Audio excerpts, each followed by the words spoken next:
Hello, hello, hello, welcome to Firearms of America, and today's Columbia week. We are doing another Columbia boot review. This is Columbia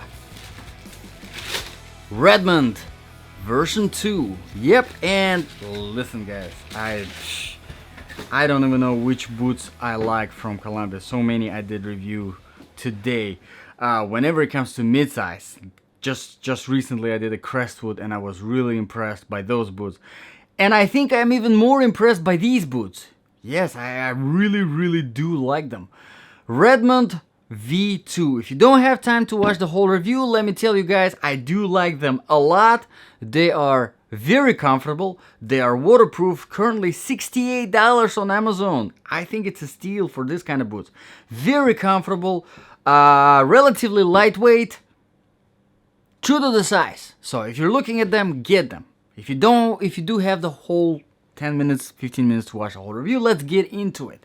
Because this review is specifically for my ultimate survival boot section, where we don't talk about, ooh, these boots look nice. Nobody cares about how the boots look these days. We care about how the boots perform in the survival situation. If something bad was happen, war. Hey, listen, did you open the Facebook recently? Everybody's talking about the World War III. Hey, I'm ready. With this kind of boots, I should be ready. So I hope that's why you're watching the review. let's do this. So how do we judge? How do we judge the boots, whenever it comes to the survival situations? Well, we judge them based on 8 different criteria. Criteria number 1, comfort level. Okay, so in order to test the comfort level, what I do is a 3-mile run without stopping, and then a 5-mile walk right after without stopping. The total wear time is about 8 hours. So pretty much wearing them a full day shift at work, right? So I spend a whole day wearing these boots. These boots are very comfortable, and there are a few things that contribute to the comfort level. The number one thing that you will notice whenever it comes to the comfort is, first of all, the inner sole, which has some extra foam. Now, I'm not a big fan of flat inner soles, and this one, as you can see, is flat, but it's not a thin foam, so it has some extra girth to it, if that's the right word. Extra thickness. Yeah, I think thickness is the right word. Thickness to it, right? So that's number 1. That's the inner sole. But also another thing that I wanted to mention whenever it comes to comfort, which definitely helps, is the actual toe box. Because if you get your hand inside, you will notice that the inside of the toe box has the padding, which is very nice. It creates that wraparound feeling whenever you put your foot in. Definitely a good. Very similar to Salomon's Sensi Feet. Not exactly like that, of course. Of course, it's not going to be as good, but still, I really do like the way they feel. Now, another thing that contributes to the comfort level is the weight. Like I said, they are fairly lightweight. Let's see. Now, they are heavier than the Crestwood. If I remember correctly, Crestwood were about 15.8 ounce. These are 16.4, and you definitely can feel a little bit of extra weight. Now, obviously, people who don't really care or don't hike as much, probably not gonna notice the difference. But you do, when you do have some experience, you definitely do notice that extra weight, because it definitely plays role whenever you're running, especially in boots. Now, one more factor I wanted to mention here whenever it comes to running is, I'm really happy about this one. As you can see, the outsole is very flexible. So what it allows you to do is allows you to run properly in these boots without putting too much stress on your ankles, without putting too much stress on your knees. So I definitely do like that. Okay, down with the comfort level. On the comfort level, I would give these boots a very solid 8 out of 10.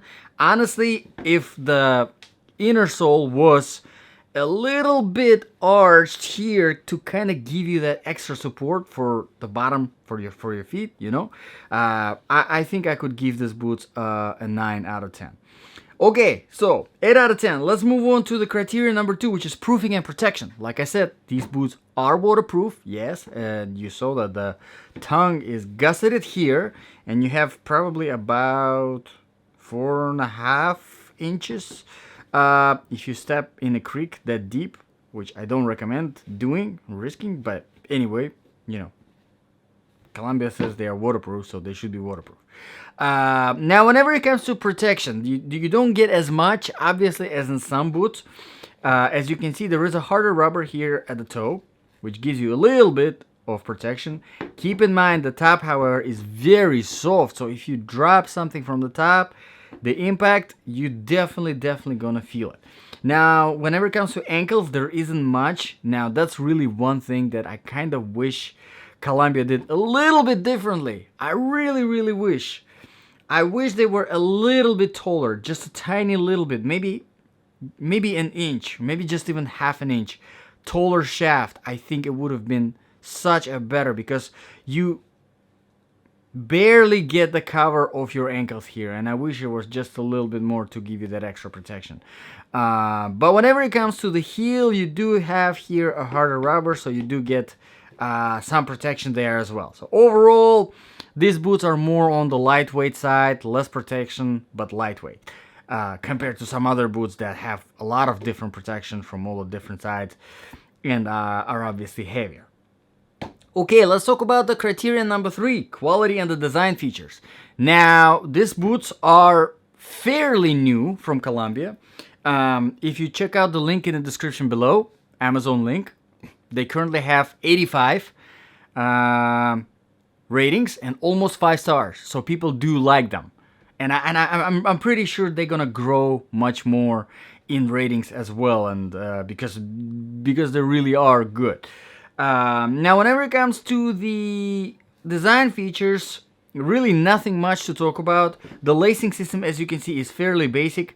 They just use this fabric to hold the strings in place, but they use the clothes and hooks here on the top, which are actually metal. So I personally prefer open hooks, but it's really a matter of preference. It doesn't really make that much difference. But I do like the fact that they implemented metal hardware here on the top. This top pair is metal, because it kind of gives you that peace of mind whenever you're tightening. You're not afraid to, you know, give it a good tightening tight. You get the point. Anyway, let's move on to the next criterion, which is the criterion number 4, outsole traction and stability. And this is another thing that I'm kind of impressed here with these boots. As you can see, this this outsole kind of reminds me of something, of some very popular boots out there. Yep, the Salomon Ultra 3 Mid GTX. I'm pretty sure I missed something in there. There were so many things in there. But anyway, very similar outsole, very similar design, and I do like it.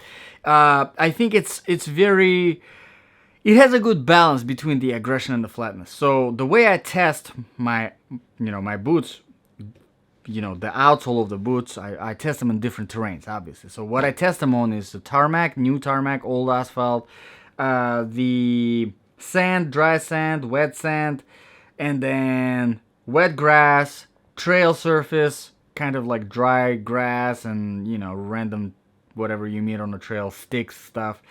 Rocky road, flat surfaces like tile, marble. Let me tell you guys, this boots perform well on all of them because it has a good balance of flatness and aggression. So if you're running on the sand doesn't get, stuck anywhere in the grooves, because it does have enough of flatness and the grooves are not too much. But at the same time, on the wet grass, you do have that good aggression, and as you can see, this front grooves, they point in the back direction, and then the back ones point in the forward direction, just a tiny little bit, to give you that balance from both sides, right? Here's one thing I kind of wish Columbia did a little bit differently. I wish they implemented some extra ridges here and here to kind of help you in climbing situations. If you're climbing a rope or climbing a tree, uh, would be very helpful. Now, not really a big deal, but it would be nice, you know, in survival situations, the more things, the more, uh, you know, variety of things that the boots can handle you have on you, obviously much better. Okay, so that was the outsole traction and stability. Let's move to the criterion number 5, the temperature. Now, whenever I was testing this boot, it was about 95 degrees outside. It was running. Did not overheat at all. They are very breathable, even for being waterproof, so definitely a huge plus there. Now, I wasn't able to test them in the colder temperatures, so if you guys do have experience with these boots in a colder climate, let me know in the comments below, would be very helpful. But I think if you wear some nice insulated socks with these, you can get away with some pretty cold temperatures. And even without the insulated socks, just with regular socks, you can probably be just fine in, you know, in the 50s, maybe even in the 40s, but that probably will start getting cold in there. Okay, so let's talk about the criterion number 6, the sizing. Like I said, they are true to the size, and I always get my boots in size 10. My regular shoe size is 9.5, so all my shoes, sneakers, I wear 9.5. And just this is just a good recommendation that I got from one of my more experienced hiking friends. He said that, you know, if you get your boots in half a size bigger, it will give you that extra space that is very helpful whenever it comes, especially to hiking, because when you're going down the hill, your toe is not going to be banging on the front of the toe box and kind of save you from the fatigue. Definitely something to consider for you guys as well. So the criterion number 7, the balance of application. This one is specifically for the ultimate survival situation. Imagine that this is really your last boot that you put on. Or you've been wearing these boots already all day outside and something bad happened. And now you have to run and you have to walk for a very long time, very long distances through different terrains. And then on your way, you have to climb, you have to fight, you know, do all of these things that are necessary for survival. Would this be a good boot? I think it's a pretty good option. Honestly, I think it's a pretty good option. My personal problem that I have with this boot is I wish the shaft was a little bit taller. This is just my personal preference. But other than that, I am a fan of this boot. Like I said, the outsole is great. The comfort level is really good. They are fairly lightweight, so you do get a lot of good features. Now, it really comes down to preference, right? Some people prefer more protection, and they're fine with extra weight because they know they're not going to be moving around too much. But some people, like myself including, like that lightness, right? Want to be fast on your feet, want to be able to run faster, but we are willing to sacrifice a little bit of protection. Well, I'm fine sacrificing that protection here, for example, but I think Columbia could have implemented a taller shaft and a little bit of more harder rubber here to give you that extra protection for your toe from the top. I don't think it would have impacted the weight that much, but I think it would make this boot a lot better with all that stuff. Anyway, let's move on to the last criterion number 8, which you're really gonna like. Again, it's the price. Like I said in the beginning, the price currently of this boot on Amazon is only $68, which I think is a great price for an awesome boot that really is comfortable, lightweight, waterproof. It's just, I think it's an amazing price for this boot. Now, the prices do vary depending on the size, depending on the color. Currently, there are actually 3 colors on Amazon. You can check out the link in the description below.